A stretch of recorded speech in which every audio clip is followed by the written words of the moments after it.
that you'll find if you've paid any attention to just different Bible talk over the years in churches, and when they talk about Jews and Samaritans, the Samaritans were basically a group of people that were hated, desperately hated by the Jews. Now, most of us know the Good Samaritan, and we know that story, but they were just super hated. Like, they literally would not help them if they saw them. They would ignore them. They would spit at them. They didn't care. And so this woman was going to the well, and she recognized Jesus as a Jewish man. She knew that Jewish people were walking through this path at times. And so there were most of the people that had gone before him, probably all of the people that had gone before him, not only didn't talk to her, not only didn't ask her questions, not only didn't care about her as a person, but they would ignore her, or worse, shout insults at her, or say that she's worthless, all of these different things, because they did not see her as a person. They saw her as a number. They saw the Samaritans as their enemies, and they saw the numbers of each person. So there's Samaritan number 1, and Samaritan number 2, and Samaritan number 3, etc., etc., etc. And that is how they lived. And that they justified that. I don't know how they justified it, but how do we justify it today when we treat other people like that because of their party, because of what they believe, because of what they do, because of their race, because of all of these other different things? How do you justify it? It can't truly be justified.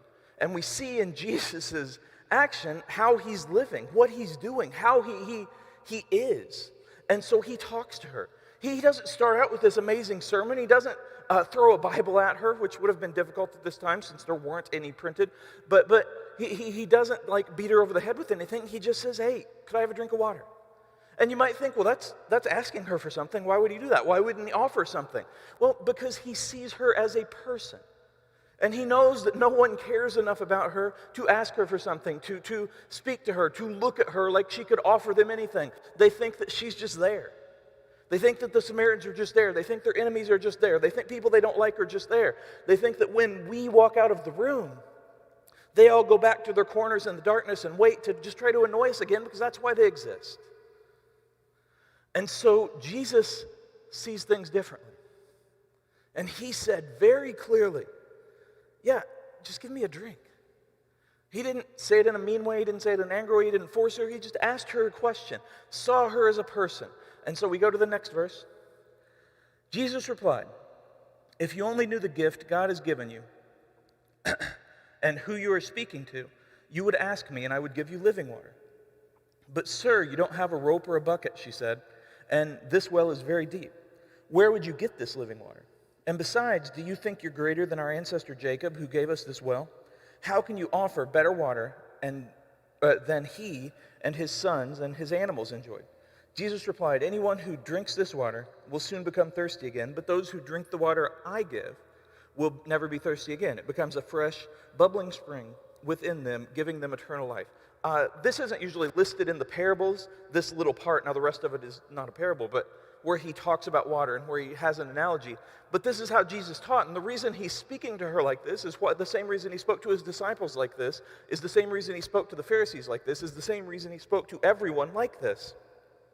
Because when you figure it out for yourself, when you listen and you truly pay attention and you hear it and you feel it, it means so much more. And so he's giving her that. Because again, he sees her as a person. He understands who she is and what she needs. And so he talks about water because they're at a water thing. If they'd been standing at a cow, which is kind of like one of those fancy Coke machines with the freestyle, and so you have a cow and it has different colored spots on it, and if you push the pink one, then strawberry milk would come out, and if you push the brown one, chocolate milk would come out, etc. I guess there's only a couple more kinds of milk, but still. Then he would have related it to cows, maybe. Probably not, but I lost myself there. But he has often referred to himself as living water, because when you drink of the Spirit, when you drink of his faith, when you join a relationship with him, you don't want anything else. It's not that you never drink water literally again. It's that you never need anything else. It's that you never need other relationships. You never need to feel like you fit in. Now, those things are important, and you want those things, and they matter. But when you have that relationship with Jesus, you are complete in a way that nothing else gives you. And so that's at the center, and then everything else comes around, because those are important. Other relationships, other people, other things that we do. But he's telling her this living water is where it starts. This is where it grows. This is where it blossoms. This is where it moves forward. This is where it all begins. And so again, he's speaking to her just like he did everyone else. Now, if the Pharisees or even the disciples had walked by, they would have been like, whoa, you're talking to her? What are you doing? You're not allowed to talk to a Samaritan. You shouldn't treat her like a person. You shouldn't be doing this. And so Jesus was putting himself in danger just being a human. We live in a world that wants us to be against everyone else. They want us to be in categories. They want us to put everyone else in categories. They want boxes everywhere. They want us all to be enemies because that makes us just focus on the wrong things in life. But once you start to help each other, once you start to realize, oh, well, that person, they disagree with me, and I can't imagine why they think that, but they're a person. They go home, or they go to work, or they have a family, they have friends. You see them as a person. It changes how you live. Now, everybody else who had gone by this well had seen this woman. And they ignored her, or they spit at her, or they yelled at her, or whatever, but they saw her. But they didn't see her. They didn't care about her. They just saw a number. They just saw a Samaritan standing there. And yet Jesus starts talking to her for real.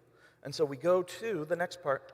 Please, sir, the woman said, give me this water. Then I'll never be thirsty again. And I won't have to come here to get water. Go and get your husband, Jesus told her. I don't have a husband, the woman replied. Jesus said, you're right. You don't have a husband, for you have had 5 husbands, and you aren't even married to the man that you're living with now. You certainly spoke the truth.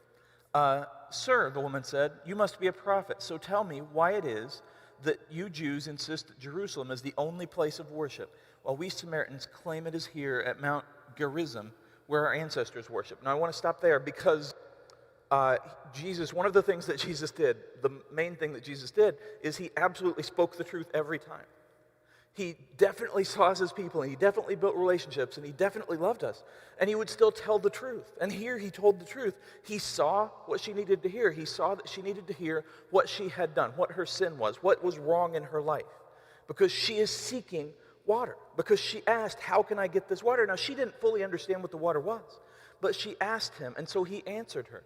He didn't say, aha, now I've got you. You are the worst person in the world, and you have done all of these sins, and no one else has done this ever, and this makes you an awful person. And it makes you worthless, and it makes you a number, and it makes you not matter. He didn't say any of that. Now, other people would have. He didn't say, you just don't get it. You should know better. He didn't say, well, you shouldn't have done this. He said, hey, this is how you move forward. You look at what you have done, you learn from it, you grow, you give it to me, and then you're good. And then what does she do? She changes the subject. She immediately changes the subject. And I imagine it's hard when it's text to really picture this scenario. But I picture it like this. I picture Jesus is sitting there, and he's just talking. Now, he sees this as the most important conversation in the world because to him in this moment it is. It doesn't mean that all the other conversations in the past or all the other conversations in the future don't matter to him. It means that when he is in the moment, that's the most important moment. Because she is the most important person at that time. Because they're talking, they're relating. And so he's just talking, and he's like, hey, you know, I know this about you. He doesn't say it in a shameful way. He doesn't pull her in front of the disciples. He doesn't pull her in front of the town. He doesn't try to make fun of her. He doesn't make a Facebook post about her and say, ha, ha, ha, see what my guy does and yours doesn't. He looks at her, and he says, this is what you've done. And then when she changes the subject, I would imagine that she took a pause before that, and he says that, and she's like, you know, she runs through the motions. And if you've ever been called out on something, regardless of the level of bad or whatever it is, if you've ever been called out on something, your face will turn red a little bit, and you start to worry, and you start to think, and you have that first impulse to defend. You have that first impulse to justify. We've all been there. And so she probably felt that. She knew something was special with him, and she's like, you're a prophet. And then she feels this call, like, what should I do? And in her heart, in her head, she has this storm of emotions, this storm of responses, this storm of answers. And she could be like, well, should I argue? He obviously knows. Should I deny it? Should I defend it? Should I justify it? And so she feels all of that, just like we all do, because she's a person. And so what does she do? She changes the subject, because that's what we do when we're uncomfortable. That's what we do when people are right and we're wrong. That's what we do when we're in a corner. We change the subject, and so she changes the subject. Now, here's what Jesus did, and I want to talk about that, and then I'm going to go back to the subject thing. Jesus replied, "Believe me, dear woman, the time is coming when it will no longer matter whether you worship the Father on this mountain or in Jerusalem. You Samaritans know very little about the one you worship, while we Jews know all about him, for salvation comes through the Jews.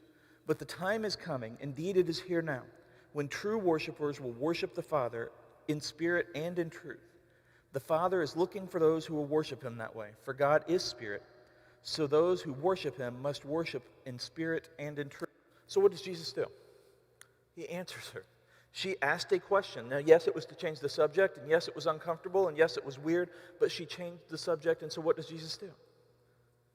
He answers her. Now, what do people do today? What do people do then? What do Pharisees do? What do we do sometimes? What do we do in politics? What do we do with people that believe differently? What do we do with people that look differently? What do we do in our schools with people that disagree with us, with people that aren't as good at sports or are better at sports or aren't as good at school or are better at school? What do we do with people who differ from us? We don't let the change of subject stand because we are right. And they have to know that we are right. They have to change. They have to realize that if they just listen to our words, they will be fixed because we are perfect. Now, there's not a person listening to this, and I don't actually know if anyone is listening to this live, but we'll figure it out. There's not a person listening to this who is going to say, "Well, absolutely, I think that." But guess what? When you're in the heat of the moment, and you're trying to win that argument, you're living like that. You're basically saying, "Hey, I don't care if this ends the friendship. I don't care if this makes you feel bad. I don't care if this makes you feel like you're worthless. I don't care because you have to know that I'm right. That's the most important thing in the world to me."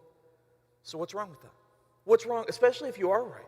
Let's say that you're arguing something that can be quantitatively proven, like 2 plus 2. And let's argue for a second that it's 4. And so let's say that you're in an argument and you're with anybody. I don't care, whoever. And they're like, no, it's 5. And you're like, not unless imaginary numbers or X's or whatever are involved. 2 plus 2 is just straight up 4. Watch. 1, 2, 3, 4. 4 fingers. And then they keep arguing you. It's frustrating. It's frustrating to be called out. One of the things that is my biggest hot button, that is my biggest pet peeve, that I have to catch myself on the most is when somebody is implying that I'm lying. I didn't mean that to rhyme, but I like Dr. Seuss. When they're implying that what I'm saying isn't true. It's not necessarily that they think I'm wrong. I don't care about that. I do care about that, but I try not to care about that. But it's if I feel like my honesty, my integrity is being questioned. I have to catch myself from, going hardcore like we all do. But 2 plus 2 is 4, and somebody's arguing 5. Well, you keep arguing, and you get out your numbers, and you get out a calculator, you get out all this stuff. And then you get to the point where you're like, you just don't get it, you're stupid. I'm right. Because proving that you're right became far more important than who that person was. Now, should they be able to go through their lives thinking 2 plus 2 is 5? Well, no. But what's your goal? Is your goal to be right? Is your goal to be the ultimate answer person? To be the greatest in the world? Or is your goal to be like Jesus? And so what did Jesus do? Basically, the woman's like, "Hey, 2 plus 2 is 5. And he's like, "It's 4. And then she's like, "Oh, well, X comes before Y in the alphabet. Why does this group over here think this?" She changes the subject completely. Now, most of us, many of us, especially today, especially this week, would grab out the Bibles or grab out whatever, the computer, the iPad, the phone, and hit her in the head and say, no. We are not moving on to that. We're going to prove that I'm right. And then maybe you prove that you're right and she finally admits it, but she doesn't know who Jesus is. Maybe Jesus, if he had been like, "No, we're not going to your questions. I don't care about that. You have to admit that you have sinned and that this is why you're wrong." Well, what happens? She admits it. Does she see him as a loving God? Does she see him as the answer? Does she see him as the Savior? No. She sees him as just another person who sees her as just another number. It's not about that.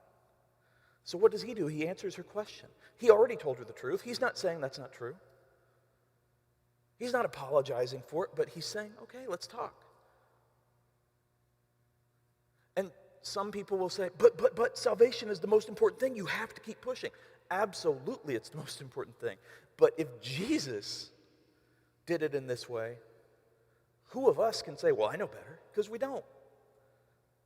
Salvation was the most important thing then also, and he knew that.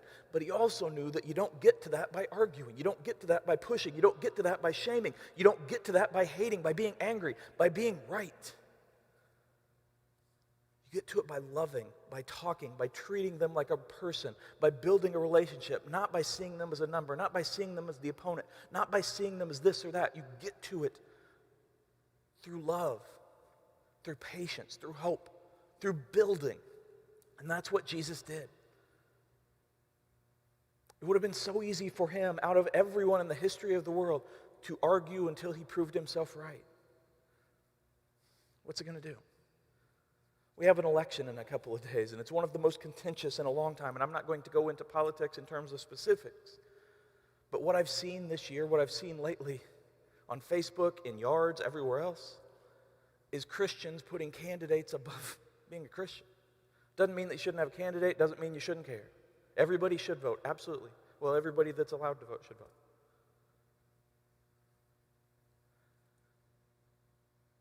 But I've seen people that care more about being quote-unquote right about their candidate, about letting people know who they're voting for, about proving who's right and who's wrong, than about caring about the living water, about showing salvation, about showing a better way. Because guess what? At the end of this year, which hopefully ends in December like usual, next year starts. And I am like everyone else. I believe that who I believe in as a candidate is better than the other one. I get that. But things keep going. God's still in heaven. The most important thing is still Jesus. The most important thing is still moving forward. The most important thing is still salvation. And so if you prove yourself, quote unquote, right with that, or with school, or with work, or with sports, or whatever else, what's the cost? Because people are not just disagreeing with you to make you mad. They're not just waking up and saying, you know what, I'm going to today believe this, and I'm going to go live this way because this is what I believe, and I'm going to tick people off, and I'm going to argue, and I'm not going to listen, and all this stuff. They're not doing that for that. This woman, she hadn't committed adultery just to make other people mad. She did it because she made the wrong choice. People are people. Doesn't matter if you agree with them or not. They are people. It doesn't matter if they're different than you or not. They are people. And Jesus saw her as that. And so he spoke to her as that, and he treated her as that. And she listened. When she changed the subject, he didn't beat her in the face with it. He answered because he followed the course of the conversation. Didn't change his truth, didn't change who he was, it didn't change who he stood for. But his witness was more important than his words in that place. And so we go on to the wrap-up. The woman said, I know the Messiah is coming, the one who is called Christ. When he comes, he will explain everything to us. Then Jesus told her, I am the Messiah. Just then, his disciples came back. They were shocked to find him talking to a woman, but none of them had the nerve to ask, what do you want with her? Or why are you talking to her? The woman left the water jar beside the well and ran back to the village, telling everyone, come and see a man who told me everything I ever did. Could he possibly be the Messiah? So the people came streaming from the village to see him.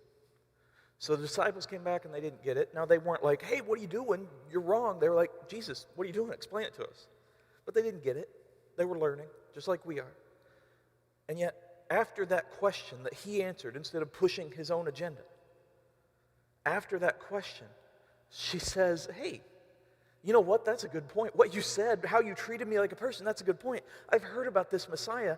Do you know anything about him? And he's like, well, I am the Messiah, actually. And she's like, whoa. Now, he didn't have to go back to his first point. She didn't have to go back to his first point.